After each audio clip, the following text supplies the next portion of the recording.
tonight, so last week we dived into LLCs, all things as it relates to LLCs and all those different things. But tonight we're going to dive into what's something that folks in the LLC world may have heard about before, but is less known about, less common, but has huge tax benefits, which are S corps. And it's a particular type of tax status that we'll dive into what that means. And I'll try to give you a bit of information so you can decide if and when your business should take advantage of this opportunity. There are a lot of, oh, sorry, give me 1 second. Gotcha, okay.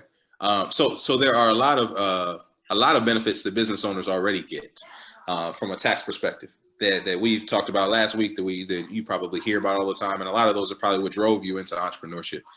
But then once you kind of get into the club, then there's all these other private rooms where there's a lot more activity going on that can be a lot more beneficial for you. So S corps is one of those private rooms we're going to dive into to see if it's a good fit for your business. It's not a great fit for everybody, but it can be really advantageous for you if you're in the right position to take advantage of it. So here's a basic agenda that our path for tonight is that we're going to talk about what is an S corp, what does it mean, what do you get from it, the benefits of becoming an S corp, as well as how you can start executing on this.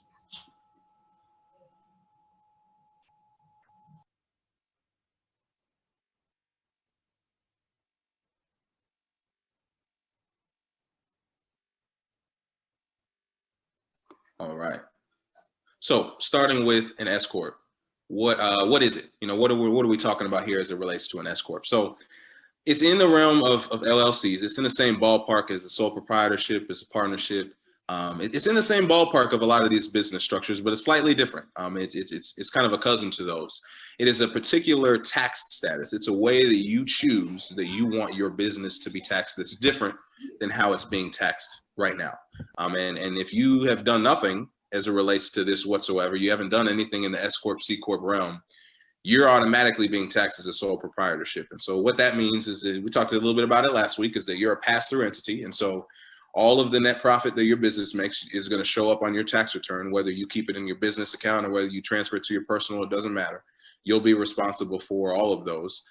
Your business itself won't have to pay any business or corporate income tax, which is great.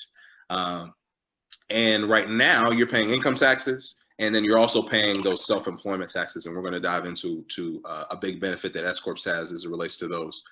But an S corp is a different way that you can be taxed, and I'll kind of break down what that different way is. But that's kind of where most folks are sitting right now. And then I'll kind of use that as the baseline to evaluate how an S corp has a whole different world of opportunities and benefits that you could look into. Like I said before, it's not a business entity or a structure, so you don't need to get a new LLC. It's not you don't need to call your Secretary of State's office and say, I want to form an S corp. That's not what this is. But it's for folks who already have businesses. So if you're a sole prop right now and you're just operating with a DBA, you're going to need to become a legal entity before you take the step to be an S corp. And so that's kind of why we had the conversation about LLCs to start off the month, and then we're kind of getting into the next level of the advanced one. And the name itself, S corp, a lot of these names, whether it's C corp, whether it's 501c3, a lot of these are just the tax code line that it comes from, and so it's from subchapter S of the tax code, and it's kind of commonly referred to as a small business corporation. And since a lot of small businesses take advantage of it, and it's a bit different than your regular corporations, which most often are C corporations. So this is at a high level what an S corp is. I want to focus on that top left. Is that it's a federal income tax status. It's you making a decision on how you want your business to be taxed differently than how it's currently being taxed. It does not require you to make a brand new business altogether. So it kind of cuts out a lot of those overhead costs. Okay. So now that I've introduced it, S corps is a particular type of status. We're going to talk about why would somebody want to do this? There's only one reason. Really one reason whatsoever that anybody would want to do this is tax savings. There's a lot of other discussions and a lot of other distractions that could be around it. But the reason why I had this screen all black and tax savings really, really bright so you can see it is that there is nothing else you need to be focused on as it relates to S corps. There are no other special benefits that are significant that you get as being an S corp than the tax savings. So if you are a bit, especially right now when folks are putting together their tax returns, reaching out to their accountants for this year, getting ready for the tax season that's going to start in a couple of days, and you're looking at your tax bill and it's consistently a lot higher than you want it to, this is why you need to tune into the S corp conversation, because there's a whole lot more savings that you could be tapping into for running your business and doing what you're doing pretty much the exact same way. So the big benefit is all about tax savings. And I'll give a little bit of an illustration on what taxes we're actually talking about when we say tax savings. We won't be talking at all. We're not talking at all about income taxes. Your income tax situation won't change. Even if you owned a C corporation and you took dividends as the owner out of that C corporation, or if you own stock, or however you make your money, how you get taxed from an income perspective, your income tax doesn't change depending on who you are, or what businesses you're invested in. Obviously there's capital gains tax versus regular, but by and large, we're not going to talk about income taxes. So we're not talking about those brackets that you see. But anybody who's been in entrepreneurship for long enough to put, your business on your tax return has noticed this other tax that pops up that you end up having to pay for. And those are your self-employment taxes. Those are the taxes that normally, when you work a 9-to-5 job, are sitting on your pay stub, and it usually says Social Security for a little bit and then Medicare for a little bit less than that. Those are, they're often called FICA. They're often called payroll taxes. Those are the taxes that we're talking about. And I'll put some numbers to how much you're actually paying. Whether you're working a job, it might be good to know how much taxes are just going to that. And then we'll talk about what it's like for us on the entrepreneurship side. So if you work a job, you're already paying 7.65% of your salary to these two taxes, FICA taxes, Social Security and Medicare. And depending on what state you're in, you could have more than that. You could have you could have unemployment taxes that you pay into. You could have a whole different other things on the state level. But generally speaking, across the board, if you work a job, you're already paying almost 8% of your salary to the programs of Social Security and Medicare. This is separate from your income tax withholding. So that's what you see on your pay stub.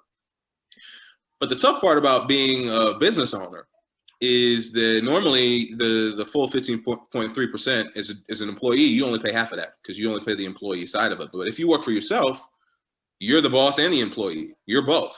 And so every single time you file your tax return, you're paying both sides of your FICA taxes. That's a full 15.3% of your net profit that you're paying.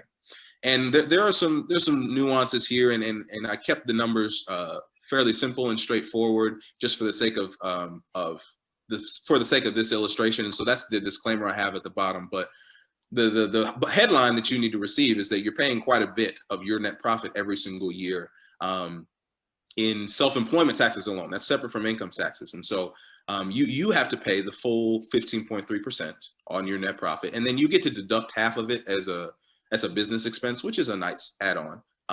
But it's still a big chunk of change. You can imagine, you could calculate in your head whatever your margins are right now for 2021 or whatever they were in 2020. If somebody were to say, hey, I'm just going to take 15% of that and then you can just keep whatever's left. Well, depending on how your business is doing and what your margins is, that might be it. If you get 15% of a return on a stock, you had a legendary year. So this is quite a bit of money that's getting taken out. And that has absolutely nothing to do with your income taxes or how you run your business or whatever else you do. Self-employment taxes can take a whole lot out of your nest egg. And so S corps are all about, how do we get this tax bill, this self-employment taxes, down as low as possible. And so we're going to talk about how you do that in a little bit, but I wanted to show you an illustration of just how much tax money we're talking about. If you net profit $100,000, if you're making six figures with your business, $15,300 immediately goes out the door. Not to income taxes, not to anything else, just to this, paying for programs that may not even be there when you get older, like Social Security and Medicare. So I just wanted to start us here and talk about how much money you're currently paying. If you do nothing, you're already going to pay for this. And then we're going to talk about how S corps can be a great platform for you to start saving on this money.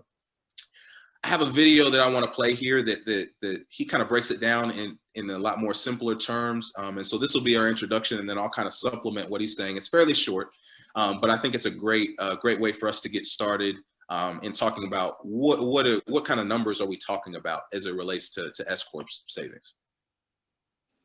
Okay, and I would love it if folks could drop into the chat.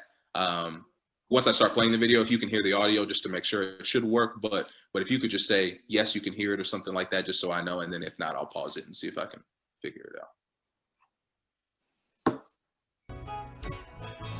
Hi, Mark Kohler here with a 2-minute tax and legal tip.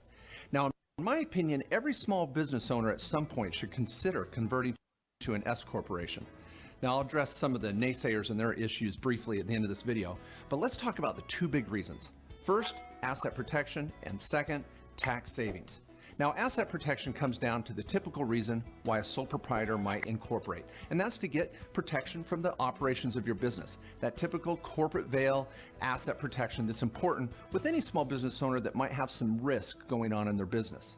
But the second main reason is tax savings, and I love this. It's a huge reason why S corporations make sense for the small business owner. See, if you're operating as a sole proprietorship or a single member LLC, or even multiple partners in an LLC, if you have ordinary income, all of the net income attributed to the owners is going to be subject to self-employment tax. That's at 15.3%. Then you have federal and potentially state income tax as well. It adds up. But in an S corporation, when you establish that, you become an employee as well and can now take a salary. Only the salary is subject to the self-employment tax, SUTA, FUTA, FICA, or payroll taxes, as some of us call it. The net income flows through as a dividend and escapes that self-employment tax. Now, finding the right balance between those 2 numbers is very important, but it can be powerful and save you thousands of dollars. Talk with your tax professional and look at the options. Now, for the naysayers out there, please be cautious of those that say a C corporation is the perfect fit for every small business owner, or just operate as an LLC. You may get the asset protection of an LLC, but you're not going to save any taxes. And the C corporation is really a big corporate strategy and oftentimes doesn't work for the small business owner. Get a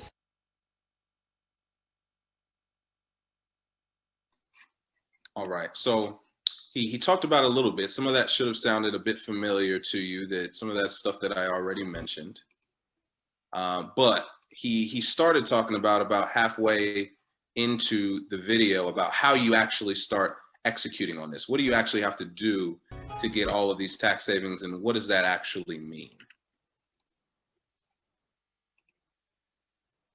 So the number one thing, and people ask this question all the time with LLCs, is, Ray, how am I supposed to be paying myself? How do I pay myself as an LLC?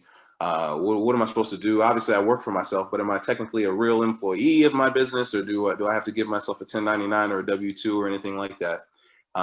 So as it relates to LLCs, you don't have to do any of that. If you're the owner and you're a pass-through entity, whatever happens in the business is going to show up on your tax return, regardless of what you end up doing with the money. So whether it sits in your business bank account, whether it sits in your personal bank account, doesn't matter. It's still going to be subject to full self-employment taxes when you file. But an S corp is a strategy that you can use to hire yourself as an official employee of your business. And the reason why you want to do that is whatever you choose to pay yourself as the salary, when you hire yourself as an official employee, meaning you're going to pay payroll tax or anybody else, and you're also going to give yourself a W-2 at the end of the year, just like how you would give anybody else who works for your business. You only have to pay that 15.3%, the self-employment taxes, just on the salary that you pay yourself. So let me give an example here. Let's use the one that we have on the screen. Is that if let's say my business nets 6 figures, and that's $100,000. If I'm a sole proprietorship and I'm just a single member LLC, I just woke up one day, I got my LLC or whatever the situation may be, and I haven't done anything with corporations whatsoever, all of my net profit is going to be subject to self-employment taxes. So we can estimate that to be a little bit north of $15,000. That's what you're doing right now. So if you were to net 6 figures, 100K, that's how much self-employment taxes in the ballpark you could expect to be paying. That's how much is going to be levied on your income. But if you're an S corporation and your official title is your CEO or whatever role that you would like to give yourself, and you pay yourself a salary of $50,000, so that's about half of your net profit, you only have to pay that 15.3% of self-employment taxes just on the salary that you give yourself. And that's it. That other $50,000 flows straight into your hands, into your bank account, and you don't have to pay any self-employment taxes on that whatsoever. And so, with the salary that you give yourself, you're paying that full 15.3% because as the employee version of you, you're going to pay the 7.65 that you're used to. That's the same pay stub, the same W-2 that you're used to always getting. And then you're also the employer as well. So you're going to pay the other half that you're used to having your job. If you have a 9-to-5 job, pay the portion of it. You may not know that, but that's what they do on the back end on your pay stub. You're only going to pay self-employment taxes once, just on whatever salary you give yourself. But you can imagine if you only pay yourself $50,000, but your net profit is $200,000, we're talking about hundreds of thousands of dollars that are not going to be subject to this 15.3% tax at all whatsoever. Now, that doesn't mean you're not subject to other taxes. It doesn't mean you don't pay income tax. It doesn't mean that you don't pay any of your other taxes that might be related to your business. But you don't have to worry about this particular pain in the butt. This is 15.3%. You only have to pay it on whatever you pay yourself as the salary for your role on your business as an official employee. And everything else that your business profits, you don't need to pay FICA taxes on that at all. So I put some numbers on here that are very basic and easy to calculate. But you can start thinking through it. If we start raising that net profit significantly, like let's say you pay yourself a salary of $50,000, but you have a great business year and you net $300,000.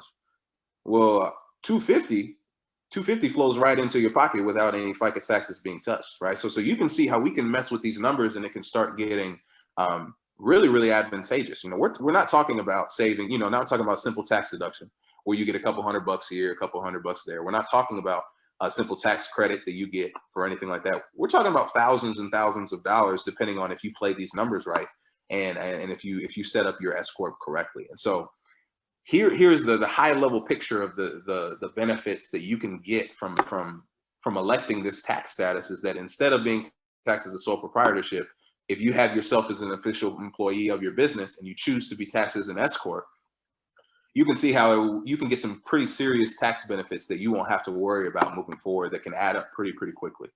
So with anything, with LLCs, with being a business owner, the IRS is not going to hand out any free money or any free savings without having some rules and regulations behind it, right? So this is not just just sign up, you fill out a card, just register, and then you automatically get entry into this tax savings club. That's not how that works.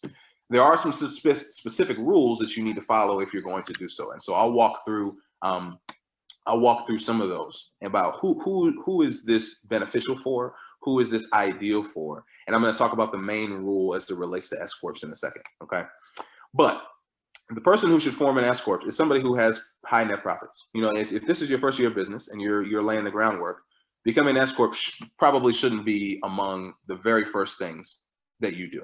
Probably shouldn't be, because the main rule, I'll just share this now about S corps. The main rule, you can already start kind of putting it together. So if I want to be taxed as an S corp, what is stopping me from paying myself absolutely nothing?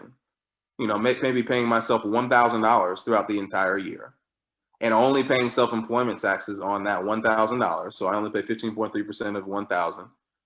Which is, 150 some bucks, something like that. And then the other $99,000 that I made flows straight into my business without having to pay FICA taxes. What stops the business owner from just saying, oh yeah, if I only have to pay taxes on whatever I pay myself as a salary, I'll just pay myself close to nothing. And then I don't have to worry about it, right? That's not a loophole that you can take. This is the language that the IRS has as it relates to what salary you actually need to pay yourself. And I'm going to be as vague as possible because the definition is as vague as possible. You need to pay yourself, and this is the direct word, a reasonable salary. A reasonable salary. And what does reasonable mean?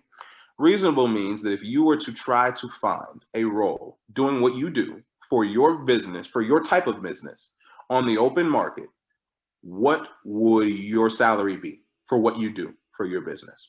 Meaning, if a Fortune 500 CEO wanted to be an S corp and say, well, yeah, I'm just going to pay myself $1,000 in every single year, and then everything else I make in my business is just going to flow into me FICA tax free. No Fortune 500 CEO is getting paid $1,000 a year. No Fortune 500 CEO is getting paid $100,000 a year. We're talking millions of dollars. So you can't just say, oh, well, I don't really do a whole lot. I don't really do all that much for my business. So let me just not pay myself a whole lot. Let me only pay FICA taxes on that little bit that I give myself and then keep the rest. That's not a loophole you can take. The IRS is knowing that that's something that people are going to try to exploit. So this is the general guidance that they give, because they know it's different for every industry, is that you need to give yourself a reasonable salary, whatever that might be. If you are a CEO of a construction company, odds are, if you're at the point where you can become an S corp, you can kind of feel out what in the industry, what types of salaries are people making in a CEO type role of a company that's my size. That's the salary you need to pay yourself. You can't short yourself and say, oh, well, let me just keep it real low just so I don't have to pay. That's a real easy way to lose your S corp status. This is not something that you should abuse by manipulating your salary. But you can see how this is the perfect sweet spot if what you do on a day-to-day basis for your business is, could pay you a certain amount of salary, but your business is really taking off. So you have a whole lot more net profit on top of that you also make. That's all the money that we're talking about. We're talking above that floor that we set of whatever your salary is. We're talking about all of that other money that you could get FICA tax free. And so it needs to be a reasonable salary. And that's the reason why I have number one as you need to have some pretty significant net profits. Most small businesses don't start having this conversation until their net profits of north of six figures, just generally speaking, because a reasonable salary that you would give yourself as the CEO of your business, it's probably going to be somewhere at least in that range. If your business is growing and it's doing well, you can't say that you're going to make minimum wage as a CEO of a business that's doing well. So for the most part, you need to have pretty significant, pretty high net profits. And so this is, like I said, I started saying this a little bit ago. This is not a conversation that most rookie entrepreneurs have. This is not a conversation that most people have in the first 1 to 2 years when you're laying the groundwork and laying down the bricks and the foundation of your business. Because most of the time, your net profits just aren't there yet, right? You're kind of in the building stages, and you probably have a lot more business expenses at the front end while you're getting everything set up than you will in year 4, 5, 6, or wherever you might be on that timeline. But first thing is, we really don't start having this conversation until your business is really taking off and doing really, really well. Okay. The second thing is about ownership consensus. A lot of people, most people are single member LLCs, or you go into business with one other person. And so you won't need to worry about you shouldn't worry about getting consensus necessarily for if you had like here, if you had 100 different owners that owned a little piece of your business. But both of you, if it's 2 of you who are in a business, or 3 of you, or your partners, all of you have to agree that this is what you want to do. So that's the first thing that you'll need to start doing about who can start taking advantage of this. Is it can't be owners who are feuding over how the business is run, or how you want to be taxed, or whose salary is going to benefit more from being an S corp than others. You can see how you can start getting into some complexities there. So you got to all the owners got to be on the same page. The third one is Mr. Ray, I almost asked why you were teasing us with this, since you have to have that high salary. And then I thought, shoot, there could be some folks on here who are already there. So I said, okay. I think I know of one. I won't say her name. Hey, and this is not something that you should wait until you make a whole lot of money, pay taxes on it, and then be like, oh, I don't want to do that again. Why not forecast and know up front what you want to do? You know what I'm saying? So that's the big reason why I'm sharing it. A lot of folks, in the early stages may not be there, but you can't take advantage of this if you don't even know it's in your horizon. You know what I'm saying? All right, since you put it like that, but like I said, there's 20 people on here. 18 of them I know I don't. I know Tamika doesn't, but shoot, these rest of these people may already be there. So let me shut up. That's true. That's true. And we got to speak it into existence too. That's right. Speak it into existence. Yeah. Okay, you got some questions in the chat. Oh, thank you. Let me peek those. I'm gonna get my water. Look, that made me thirsty. Maybe I need to get a vodka. What would be the difference if you were an LLC with an S corp classification if you filed it before the end of the year? So, Ms. Green, this is an excellent question. If you're an LLC and you choose to be an S corp and you file it before the end of the year, what it's going to do is take effect in the following year. So the next time you file. So if I filed to become an S corp in December of 2020, my S Corp classification is going to start January 1st of 2021. Now, so when you file your taxes for 2020 in the year of 2021, we're not going to do the S Corp thing yet because we haven't had a full year of S Corp classification yet. But if you do it before the year is over, then that's how you can set yourself up for doing it for the next year. And you even have the option to do it in the current year for the current year, as long as you do it early enough. I think it's before either February 15th or March 15th. It's before 2.5 months or 3.5 months. And so if this is something that you want to press go on immediately to start hiring yourself and setting yourself up for this right away, then this is something that you're going to want to do much earlier in the year, about this time, than later. And so that's what that can look like. Second question is, so if your business only made $48,000, is an S Corp worth it? Ms. Barnett, I don't know if at 48 it wouldn't necessarily be worth it. The only thing you need to be thinking about is if what reasonable salary would you need to pay yourself, and if it's already going to be 48,000, your taxes are pretty much going to equal out as to the exact same. And so the 48 is probably a good time to start thinking about, hey, what are our plans for growth? What are our projections for the next few years? And is this something that we need to know what year we want to start taking advantage of this before we start doing it. And so you can start to think, hey, if I were to pay myself 48 as a reasonable salary for what I do for my business in my industry, then maybe now moving forward, everything that you do north of 48,000 as your business continues to grow, all of that is money that you could be looking at and saying, hey, that's S Corp money that I could be saving FICA taxes on. And so you don't need to be saving a ridiculous amount of money in order to start becoming an S corporation. You know, even if it's $1,000, you don't have to pay 15.3% on. Even if it's $1, you don't have to pay 15.3% on. That can be good. But I'll talk a little bit about how there are some overhead costs and things that you'll need to keep in mind if you choose to become an S corp that you'll want to keep, that you'll want to weigh out the options of the pros and cons for where you are right now. What's the difference between setting up a business as an S corp rather than a C corp or an LLC? And so C corp, right, which obviously is a corporation, and an LLC are the most comparable things. And so it's kind of hard to compare apples to oranges, but so I'll just do C corp versus LLC, and then I'll tell you how S corp plays into that situation.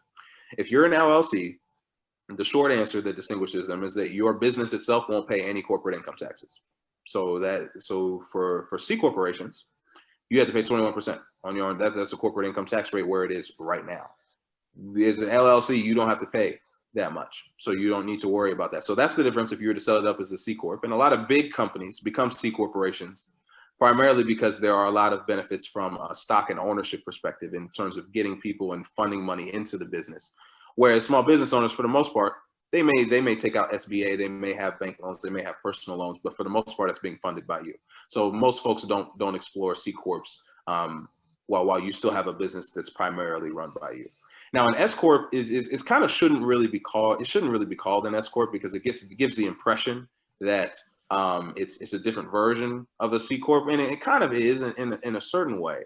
But an S corp is a way that you can choose to be taxed. And that's the way of being taxed that we're talking about here. So you can be a C corporation and choose to be taxed as an S corp. You can be an LLC and choose to be taxed as an S corp. So you can kind of mix and match a whole lot of these to make sure that it works for you.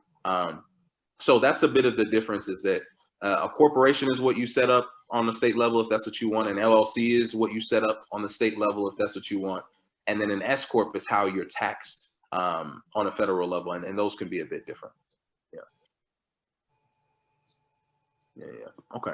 So let me keep on going here and looking at who should form an S corp. We're going to talk a little bit about overhead capacity that we need. So in order for you to take advantage of this, simple thing is you need to set up a payroll system, and it has to be legit. You got to have a pay stub coming into however often you choose to pay yourself. You've got to have a system where you're sending payroll taxes every time you pay yourself to the IRS or to any relevant states that might be relevant wherever you might be. And so you've got to start doing that, or you might need to hire a payroll professional to do that for you. And so there also is a separate tax return that you'll need to file as an S corp, and we haven't gotten there yet. But there's a lot of overhead costs that come with being an S corp. That if you want to save these tens of thousands of dollars, you'll need to invest a little bit in putting these systems in place. And so if you don't have that capacity either through time or through your business's budget, then it may not be the best decision for you right now. But if you are a thriving restaurant, for example, and you already have somebody who manages your payroll and does everything for you, then this could just be something that you add on to their list of responsibilities. So if you have the overhead capacity, this could be a good fit for you. And obviously you got to want to grow. If you're not really sure whether this is a business that you want to take full scale or whether this is something that you want to fully transition to full time, then a lot of the hoops that you're going to have to jump through in order to be an S corp won't be worth it. But if you found something that has been successful, that you think is working, and it's something that you want to continue doing, and that you personally, as the owner, want to continue working in, then this can be a great fit for you. And kind of on the flip side of that is that if about folks who forming an S corp is not something that you should jump into right away, have some of these characteristics. And the main reason why I like to be as cautious about conversations about S corps is because there are a lot of accountants and a lot of folks who manage LLCs, your registered agents. A lot of folks advertise becoming S corps, and primarily because folks who manage them make a whole lot of money for facilitating this process. And so, but it may not actually be in the best benefit of the business owner themselves. And so if any of these apply to you, or if you're just getting started, then it may not be worth the costs of becoming an S corp. But you can imagine that once your business reaches that level, the tax savings can be pretty significant. Okay. And so we'll dive into quickly just some of the steps that you actually need to take to start on this process, whenever that process may start for you. There are some technicalities of how your business is structured that you'll need to make sure of, and that really only applies to people who have a whole lot of people involved in the ownership of your business. If it's just you or it's just a couple other people, then you won't have too much to worry about. Step number 2 is make sure you have a payroll. If you're going to hire yourself as an official employee, that 7.65% that your employer, if you work a job right now, sends to the IRS every single time they pay you, you're going to need to start doing that on the business side as well. And so if that's not something you're used to, if you're not used to having to run a payroll system, that's going to be something that's new for you. And number 3 is something that all business owners should be doing, regardless of how you're set up, even if it's just a side hustle that you're doing. You should have your books down pat so you know what your numbers are. You should know exactly how profitable you are. You should know whether you should spend money on a specific marketing campaign and what the return on investment on that piece of equipment, for example, actually is, or what's the return on investment of hiring this specific person. All of those are things that if you don't keep track of your stats, you won't know the answers to any of those questions. So number 3 is kind of intuitive, and what you should already be doing is having a bookkeeping system.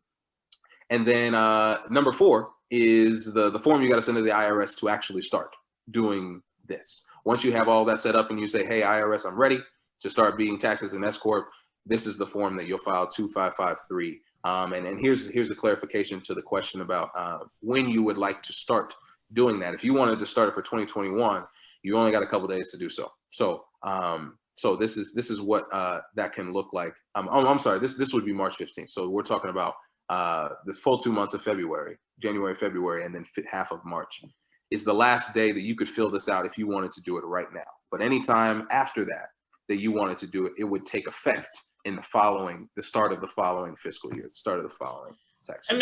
Mr. Pryor, may I interject something? Just to the group, because I do believe quite a few people who are on here are new to sort of new to the notary business. Okay. And making quite a bit of money or whatever. And I've always been one to think that I've kept really good books. I've tracked my expenditures. I've tracked my income.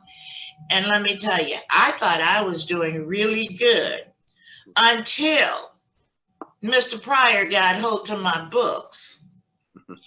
And then I realized how many holes I had in my account, the way I was counting everything. So I just want to say, those of you who are starting out, make sure that you are. I can always tell you how much I've made. I can always tell you how much I spent every year. but it wasn't quite in the right buckets. So just wanted to drop that. Mr. Pryor has been a major help to me to get myself more organized this year. And he's like a dog with a bone. I get those emails, you need to look at this, you need to look at that.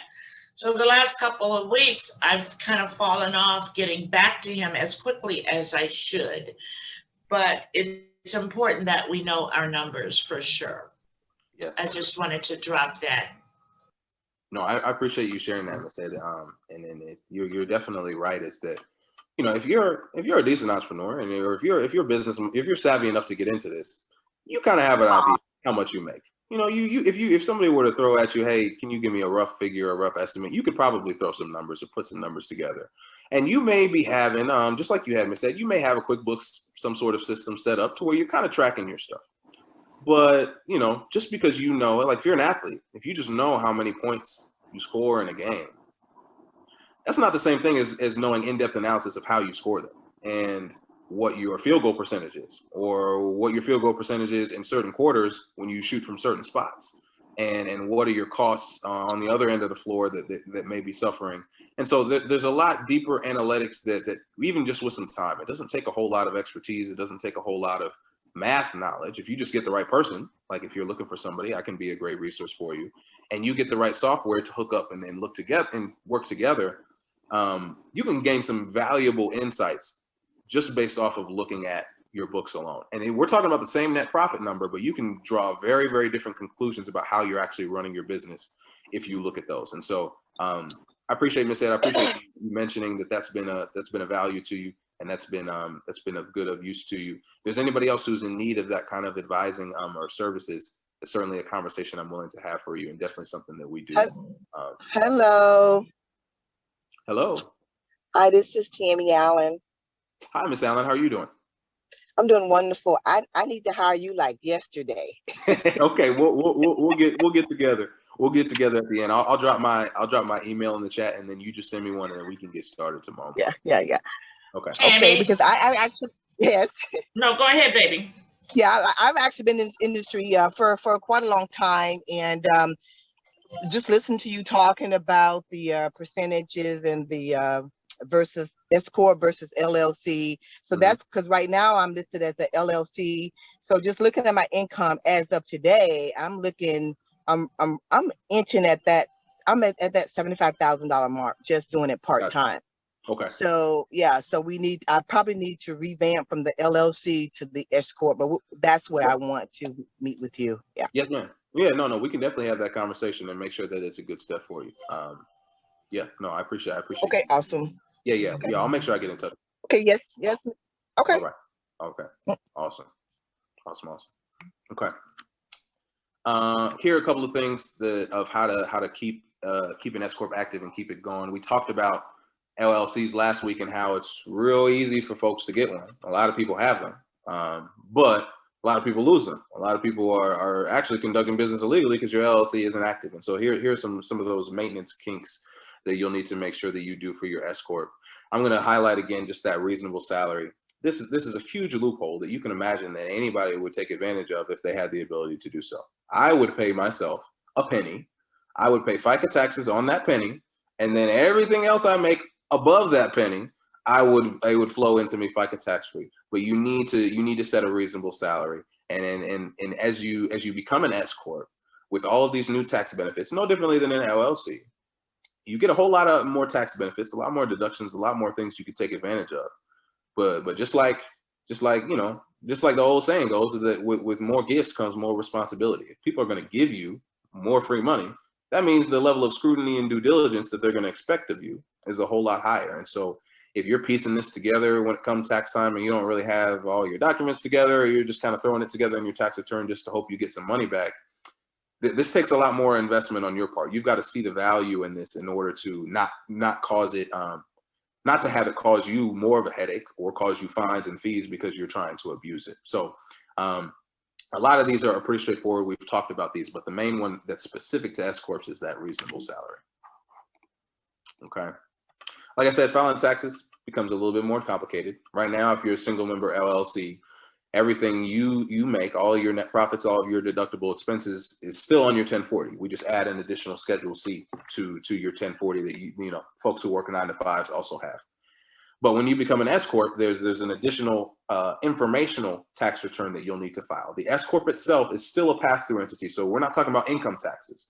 It's not as if your business now becomes a corporation and you need, excuse me, it's not as if your business now becomes a corporation and you need to pay corporate income taxes now. That's not what S corps is. You still have that separate return though, the 1120S, just because the IRS wants to know how much did your S corp in particular make? How much did you pay yourself? What were the ownership dividends that we can expect in this year?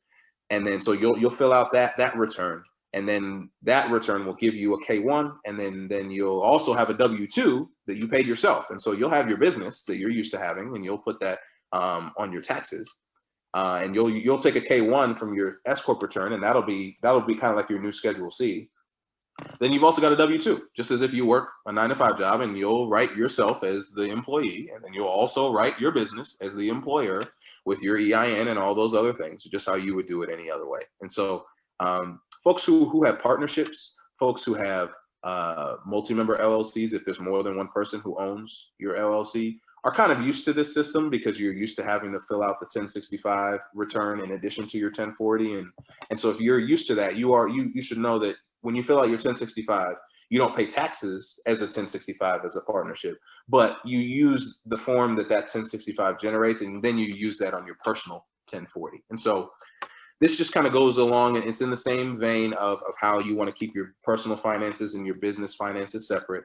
You want to keep a separate business bank account separate from your personal bank account. And now, as you start getting into more of these advanced and complex business structures, sometimes you also have to separate your taxes a bit as well. But it'll all flow together back to your 1040. It'll still be with, you know, you deducting your kids and then you taking certain tax credits, or you getting your stimulus check, or whatever the case might be. But the new number you need to start looking for, you need to find an accountant like us who will do that, who will file this return for you, is an 1120S. And the reason why I give you a fair warning is because not every tax professional has the ability to fill these out. Not all tax software that they use has the ability to file S corps. If you go on TurboTax, the same way that you may have been doing it for however long you've been doing your taxes on your own, you're not going to find a form to do an 1120S on there. Probably not even going to find a form to do a 1065 partnership on there if you're not the only owner of your LLC. And so keep in mind that your taxes there's an additional step, but if you find somebody like myself and somebody who you trust and you know that can walk you through the entire process, it shouldn't matter for you as the business owner. You should just be able to hand your stuff to your tax pro every single year, and then they can handle it from there. But just know that this is an additional return that you'll have to keep in mind. Okay. Here are some of the steps to get started if you'd like to get started with us. These are all things that we can kind of help advise and walk you through. And so if any of this is confusing, if any of this sounds interesting to you, if anything, if you're like, man, Ray, I don't know if this is something that my business can take advantage of right now, but I would love to have a conversation with you about what pieces I need to put together so that maybe this time next year we can start having a conversation about becoming an S corp. These are all of the things that we can kind of help put together for you, including submitting any of these forms, helping you submit any of these forms too. So all of this is related to the taxes and accounting of the business owner side. And so if you need help with any of those things, in addition to your regular personal, obviously tax season is going to start on Friday. It's the first day that the IRS is actually going to start doing their job. It's been a bit later than usual this year, but they're going to start on Friday. So we obviously will do everything as it relates to your regular 1040 if you need tax preparation from that perspective, but we also can help you with these more complex, more advanced business structures too. Okay. 7:46. I'll pause there and see if folks have any questions and concerns, and we can talk about S corps. We can talk again about LLCs. We can talk about whatever might be advantageous to you, taxes, accounting, COVID-19, whatever might be relevant for you. I'll give the audience the floor to.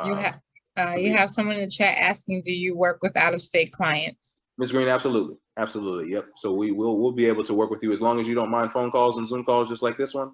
Then we're more than happy to help you out. Yeah.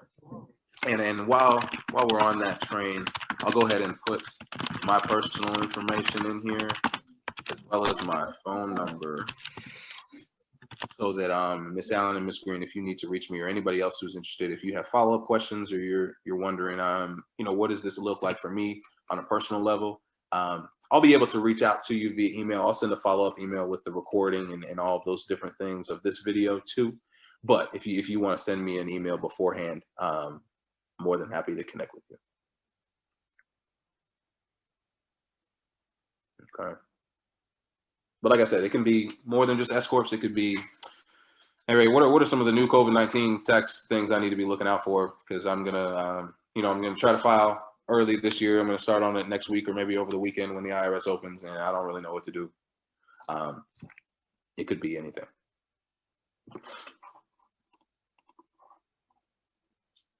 Oh, I appreciate that, Ms. McFadden. I appreciate that. I'm glad it was helpful for you. To folks who want to learn more, want to explore more, once this webinar ends, a lot of the content that I share and a lot of the information that I think will be important for entrepreneurs to know, we also put on our podcast. And so if you are a podcast listener or you enjoy listening to podcasts, our podcast is called The Priority Pod. And it's not exclusively about taxes and finances. Me and my wife also do some other stuff as it relates to faith and race and politics and culture, sports and other things too. But there are a handful of tax specific episodes on there too. So if you're interested, there's one on S corps, there's one on LLCs up there. And so if you're riding in the car one day and you just want to spend about 15 minutes learning more about those things, you can do so. Okay. With my business only being a few hours a week, I could pay someone minimum wage to do what I'm doing. This is my own business. Would be advantageous to do an S corp? So that's an interesting question, right? So if you know the role that you do, could be something that you could pay somebody to do for not a whole lot of money, regardless of what type of business it is. That's when an S corp conversation can start being interesting. But the thing you want to keep in mind though is that we're not talking about the salary you would pay other people to do maybe even the work that you're doing. We would then have to have a conversation about what is your salary going to look like as the manager of a bunch of people who do mobile notary work, for instance. Maybe you have a crew of 5 notaries who go out to all the different title companies you have a relationship with. Or if folks like me, maybe if I have a whole entire team, a dozen tax preparers that all work under Priority Finance. When we talk about a reasonable salary, we're not talking about what I pay them to do their job, because my job just changed. Now I'm on the management level. Now we're talking about what would a reasonable salary be for somebody who manages a bunch of tax preparers. And that could be a whole lot more. It could maybe not be a whole lot more, depending on how many hours it actually takes you to manage your business. You could imagine how many hours does like a McDonald's franchise owner actually spend at McDonald's? Probably not a whole lot. Maybe he pays his general manager a whole lot of money to do a lot of the heavy lifting. But if you're running your numbers in your head and you think that you might have found a sweet spot where this S corp thing could work for you, keep in mind the only salary that we're talking about is yours. You can hire people right now as an LLC and pay them whatever you want to, right? You can do that already. But when we're talking about a reasonable salary, they're talking about you as the business owner. What is your role in the business? And if it's pretty passive, then there could be a lot of interesting opportunities there for you. So I hope that answered your question, Ms. Barnett. Okay.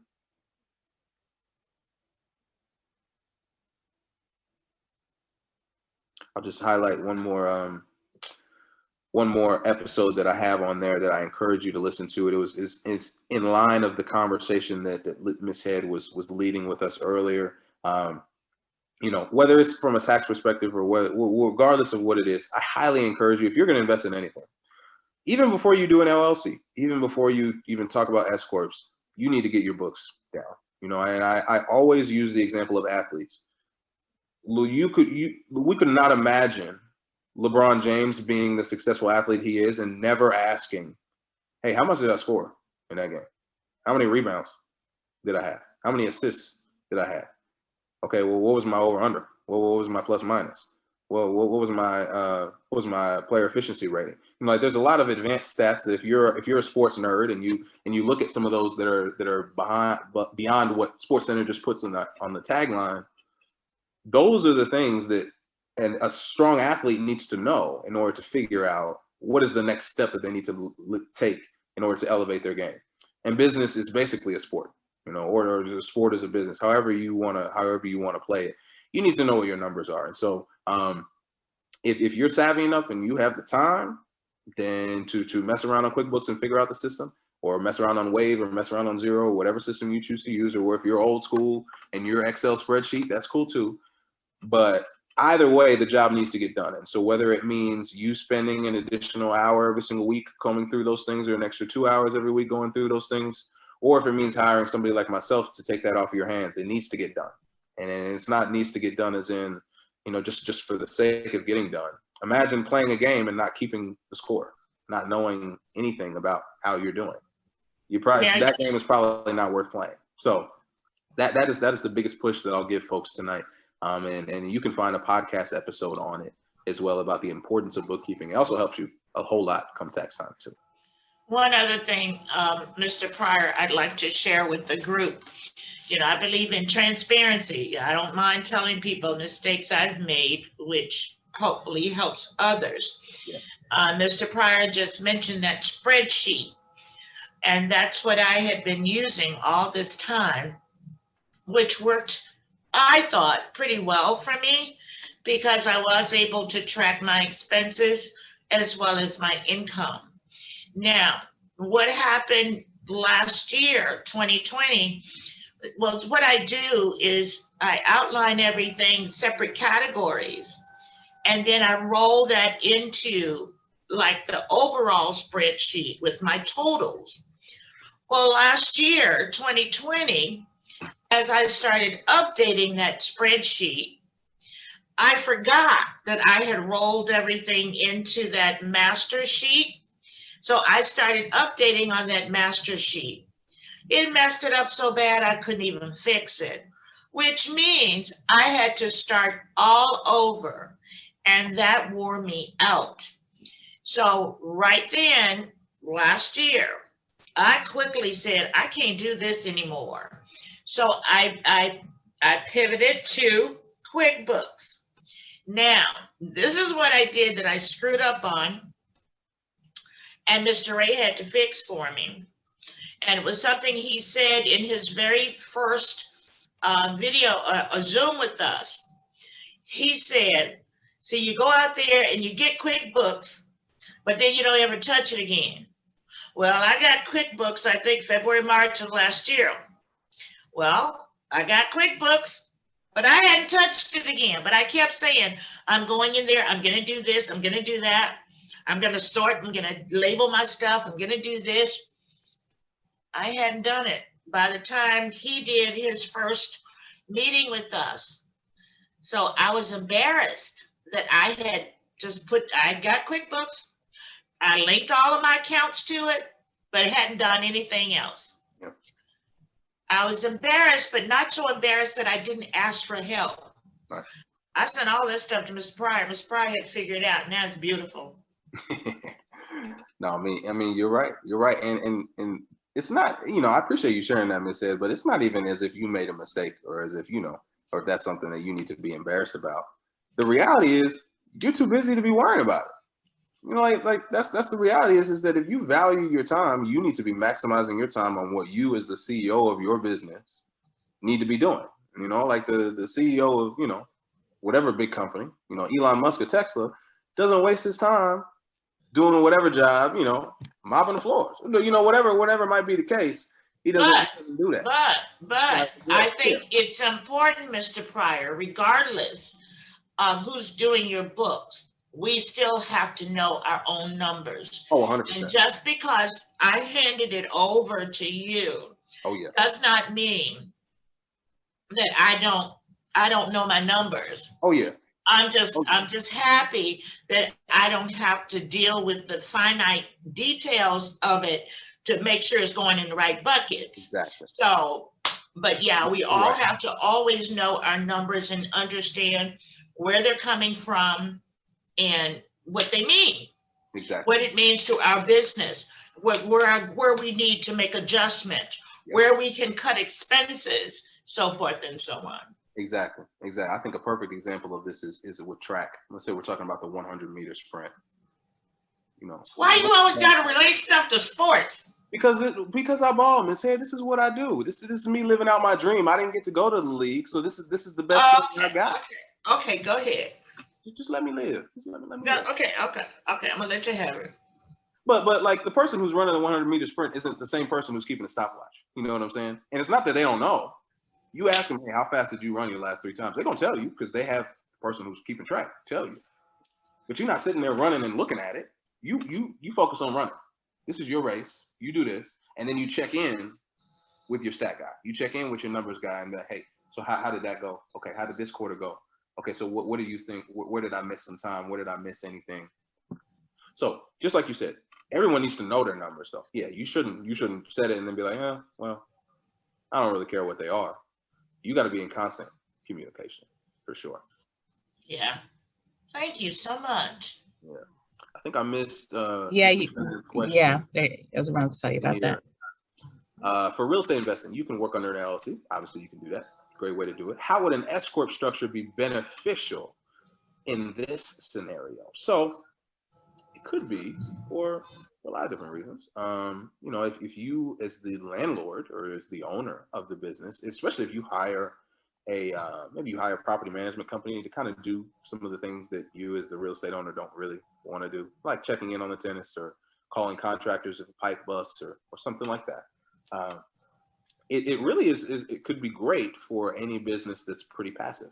And so that could be an amazing opportunity, is that if you know you're netting net profit, you know, from maybe you're paying down the mortgage on the unit and then you use the rent to, you know, obviously pay all the other things. And then at the end of the year, you're north of whatever might be the case. If what you do isn't a whole lot, then all of that could be FICA tax free. But in real estate, there are so many other, I'll tell you that there's so many other tax benefits that are, I'll just say this, there are a lot more easier and faster ways in the world of real estate to save money on taxes that a lot of investors don't even bother, because there are just so many other ways to do it, from, you know, whether it's real estate still qualifies for the QBI deduction, even though it's not, it's, you know, it's a very passive entity. Depreciation is one of the most powerful things invented in the world because it doesn't actually really exist. You can't really quantify it, but you can depreciate your house every single year, even though it's appreciating in value. So there are just so many different things that real estate investors do to be savvy to save money on taxes, that S corps is a box that they should at least check to make sure. But that's a whole nother world that that we could explore just in the world of real estate. That the S corp could be beneficial for you, but there's also all this other stuff that we just don't have the time to dive into right now. But no, it could be an interesting conversation if you're a real estate investor. Yeah, no problem. All right. Well, you're right on the money. You're right on the money. It's clockwork. See, that's why I need you, Tamika, to tell me, hey, Ray, it's time to wrap it up. I didn't have to. You did well. I just got lucky. I didn't plan that. I just got lucky. But I just wanted to say thank you to both of you for again graciously giving me the platform to share some knowledge with your community, with our community, with our folks. If folks need any help, I'll put my contact information again down here. If you need to reach me, like me and Miss Allen, I guess it sounds like we should have had a conversation yesterday. So if we want to turn yesterday into tomorrow morning, you know how to reach me if you need to, as it relates to, you know, what we talked about tonight, LLCs, yes, what we talked about last week, taxes, accounting, any of those things. So thank you. I appreciate your time. And what are you going to talk about next week? Oh, what are we going to talk about next week? We're going to talk about how if all you've got is your 401k, it's probably not going to be enough to hold you over in your retirement years. Obviously, Social Security is kind of a little bit shaky, but most importantly, what we're talking about is increasing medical costs and just, you know, especially if you're an entrepreneur, you don't have one anymore. If you transition out of your job, where's your 401k coming from? But there's a whole world of options for entrepreneurs to save for retirement, and a lot of huge tax savings for a lot of those vehicles. So we're going to dive into what does saving for the best years of your life look like? How can you save taxes doing that? And you're not just working for somebody else, putting in your 401k. That's what we'll talk about. Cool. Awesome. Yeah. Well, again, thank you. This was great. You never disappoint. You never disappoint. This is just so much. Like my head is like, it was too much. No, it is. It's something you gotta chew. You gotta take little pieces at a time and go But back. it was great. It was great. Yeah. Thank you. Wow. Thank you everyone for joining us again. Today was our first Wednesday weekday class. It was a success. We did have a lot of people asking us, can you do a weekday class, because I work on the weekends. So today was our first one. So keep that in mind. Notary 101 and Workshop 1 are both offered during the week on Wednesday, 8 to 12, 8 to 1. So if you are interested in that, please look at our website. We still have our regular classes on Saturday. This Saturday is Valentine's Day weekend, so we're going to skip it. And then we're going to come back on the 20th. And we'll do Workshop 1. That Wednesday following, we'll also do Workshop 1 during the day. So if you need the training, it's available for you. And if now it's more convenient, if you can't do Saturdays, now you can do it during the week. So there's no reason for you not to get trained properly before you get out there and make that money. So I appreciate everyone joining us this evening. I hope to see you in a class. If not, we'll see you next Wednesday for another great presentation from Mr. Pryor. Now, Mr. Pryor, before I let you go, you send those amazing emails, right? They're just amazing. Well, I run EC Head Consulting's emails, and, I thought I was doing a good job until you showed me out, And so she is in love with this 3D video, 3D picture you have, like the one on this screen. So I need to know how to do that, because I'm going to get fired. So this is what we should do. It could be later in the year. I think I'm gonna do a webinar about how you can create one of these ebooks, how you can create these graphics, and how you can actually use it to grow your business. Because you would be surprised at how easy it is to do what this is. Well, I need you to I can't wait till next year. Right. I need to do it like this week. Maybe you'll get the VIP class. You'll get the test run, and then we'll share it to the public. You get the least version. Thanks for watching. Remember to like, share, comment, and subscribe.